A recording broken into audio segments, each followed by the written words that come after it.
Since Jagex nerfed the Elite Dungeon 2 Hydrix Dragon method, I found a new one and it's fully AFK. Whenever you're ready, grab your cup of tea, sit back, relax, and enjoy. If you enjoy all kinds of Runescape content and want to stay updated with the recent news, be sure to subscribe. The monster we're going to be focusing on in this video is the Hydrix Dragon, because it gives by far the most experience per HP of damage you deal out of all 3 gemstone dragons, and they're not that much more difficult than, let's say, the Dragonstone Dragon. They do, however, require level 101 Slayer to kill, but for that Slayer level, these things are some of the best Slayer experience in the game. Now these can be done on both a Dragon's Cluster task from Laniakia, a regular Gemstone Dragon task, or a Hydrix Dragon task from Mandrift. Now since we're going to be AFKing these dragons, you're going to want to have an Elder Overload Salve or Searing Overload. Now you can get away with super anti-fire potions, which are buyable on the Grand Exchange, but having overloads is going to be extra useful. The Advanced Gold Accumulator is simply used to pick up the coins they drop, as a Scrimshaw Sacrifice doesn't seem to work inside the wilderness right now, at least not for the Hydrix Dragons.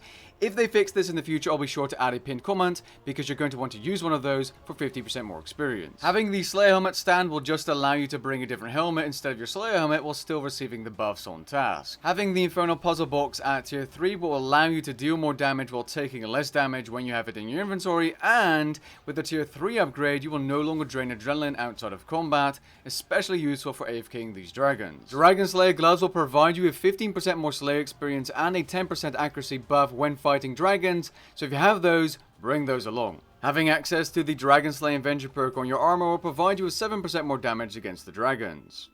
The All-Out Coil Cannon is incredibly useful and requires level 70 Invention and will actually increase your kills per hour by quite a bit when used here. The Demon Horn Necklace will be incredibly useful for free prayer points when used in combination with the Bone Crusher here, as you don't want to be picking up the bones at all when AFKing. Finally, having the Greater Sunshine ability, which is absolutely not required and not incredibly useful but is nice if you have it, is basically just an extended sunshine because you're AFKing and you can't use your planted feet switch. In terms of AFKing these, you can AFK these using range with Jazz Dragonbane arrows for extra damage, and that worked pretty well as well, but I had the best results using magic with a two-handed staff. I also tried dual wield, and I'll get into that in just a bit. Now you can AFK both spawns in the wilderness without needing to use magic tank armor with the anime dead spell. I tried, I did a bunch of different setups here, and it's absolutely possible, although it is going to be a little bit more tricky if you get ambushed by a bunch of mobs in the wilderness. But I'm just saying it's absolutely possible to AFK these without a magic tank armor setup. Oh, and if you have better gear like Crypt Bloom, then be sure to bring that along, of course. Now in terms of the gear setup, I would say that the aura can be very different. You can use Vampirism, you can use Supreme Runic Accuracy, because yes, you will splash on these dragons using magic.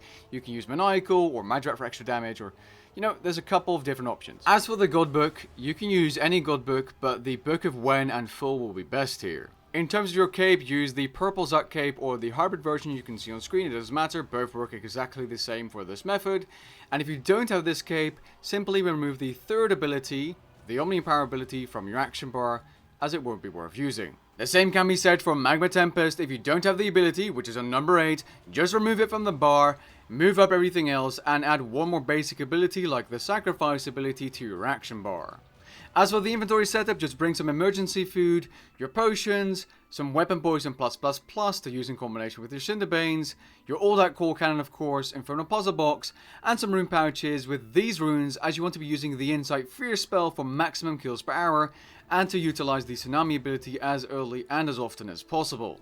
In terms of relic powers, it's really hard for me to say what you should be using, because depending on if you're using DPS armor or tank armor, or if you have 650 or 500 more life energy, it can be very different, but these 4 archaeology relics are going to be the best here. Hydrix Dragons are located in the Deep Wilderness dungeon, which you can get to pretty much instantly by using your 99 Slayer Cape teleport to Mandrift. The Hydrix Dragons we're going to be farming are located behind a gate all the way in the back of the cave. Once arrived, be sure to place your cannon in the exact same position you can see on screen. This way the All-Out Coil will be hitting both dragons.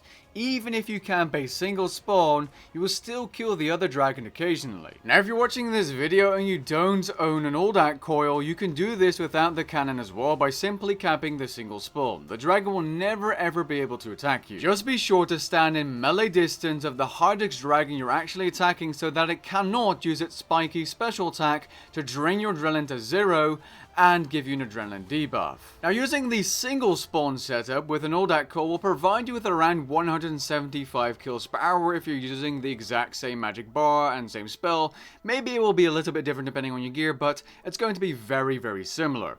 Now, this is by far the easiest way of AFKing them, but you can get even more kills per hour by camping 2 spawns with the exact same cannon placement. If you're going to be doing this method, you will be taking a lot more damage, although the clip you're seeing on screen is me actually doing this in a Virtus armor setup.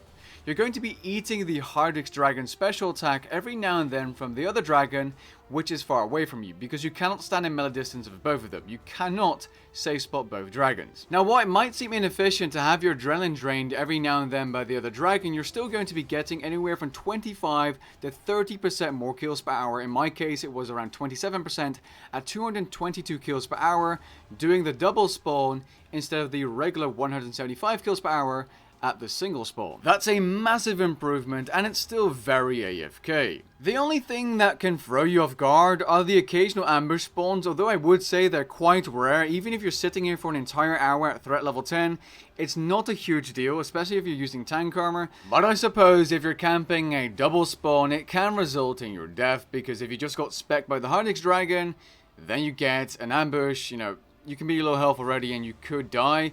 The same goes for being low health and being hit by a massive bomb from the volcano. You can die, but really, they're not that big of a threat, to be honest. Sometimes the mobs even get stuck in the walls and they don't do anything, which is quite funny, especially if you're camping the single spawn spot.